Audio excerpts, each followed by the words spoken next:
Yes, this expedition was absolutely how I imagined it. Going down and checking out the penguin colonies, going and kayaking through the icebergs, camping on the ice. It was just fantastic, absolutely amazing actually.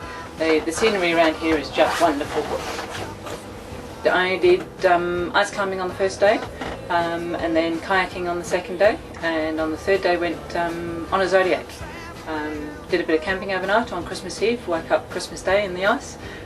Just beautiful, fantastic scenery. Christmas morning, dead calm, no wind, just fantastic. For me it was very definitely the camping. That and Whalers Bay down at Deception Island. I got down onto the shoreline at one point to get out the way of a couple of penguins that were coming through, and there was a third penguin that started calling out in the ocean, and I squatted down on the shoreline trying to make myself quite small, and the penguin came right up out of the ocean within a half metre of me, and then sort of wandered off to go and catch up with his mates, and then the three of them went back into the water together, and I got the whole thing on film. That was great, that was really good. That was my first close encounter with the penguins. I think the goals I've set for myself are still in the future, rather than this particular trip. This particular trip was more about setting the goals themselves, but the goals themselves are to be achieved in the future. So I'm well on my way. I've got the plans all written down, got the goals all documented, so let's hope so. Very definitely gained something from this journey personally. For me it's been just getting into the excitement of the whole trip, getting down to working on what it is I really want to do, the time frames that I want to do them in. For me personally it was just a great opportunity to get some time out from everyday life and work on those, dedicatedly work on those. Ooh, the advice I'd give to somebody going on one of these trips, put the money aside and absolutely go for it. The trip is just they say it's a once in a lifetime opportunity, but I believe with the wealth creation road that we're going down, it's not a once in a lifetime opportunity. You're going to get a chance to come back and do this time and time again. Definitely recommend it to anybody that's thinking about it. Do the workbook, do the homework leading up to it, and you'll get so much more out of it. It's just a fantastic, amazing trip. The most I've gained out of this journey, ooh, that would be a hard thing. There's so many things. I think basically the camaraderie amongst the people that we've met. I've grown very close to quite a lot of members on board.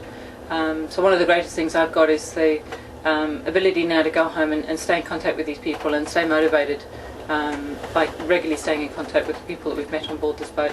And yeah, it's an amazing journey. It changes you when you get a chance to sit down on the beach and watch a penguin, a gentoo penguin, come up out of the water and sit right next to you for a few minutes at a time and then wander off. Had another experience when we were down at one of the other gentoo colonies where the penguin came up to me and I sat in the snow, and the penguins come up and made a nest right next to my knee and sat with me for about 25 minutes, 30 minutes, and then got up and wandered off. So those sorts of personal things you take away, you're not going to forget in a hurry.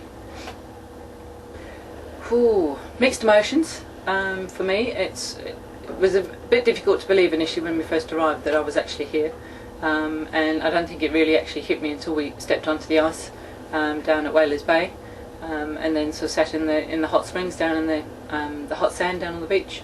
A bit sad, don't really want to be going home now that we're here. It's just been an amazing journey, and very exciting at the same time because there's lots of exciting new things coming up in the future, catching up with everybody again in August in Port Douglas, so really looking forward to that. There's a few more activities that Peter and Nick have alluded to, which set some goals to aim for in the near future, certainly in September, with Cashflow Safari. We've got Cashflow Aurora going to heading off to the North Magnetic Pole, spending a night in the Ice Hotel. And Cashflow Amazon, which is having a private boat and chartering it and going up the Amazon, which I think will be in the distant future, but certainly one to look out for. So certainly some very many exciting things coming up in the near future, but a little bit of regret at having to leave such a wonderful place and the experience and being on the boat and all sorts of things like that.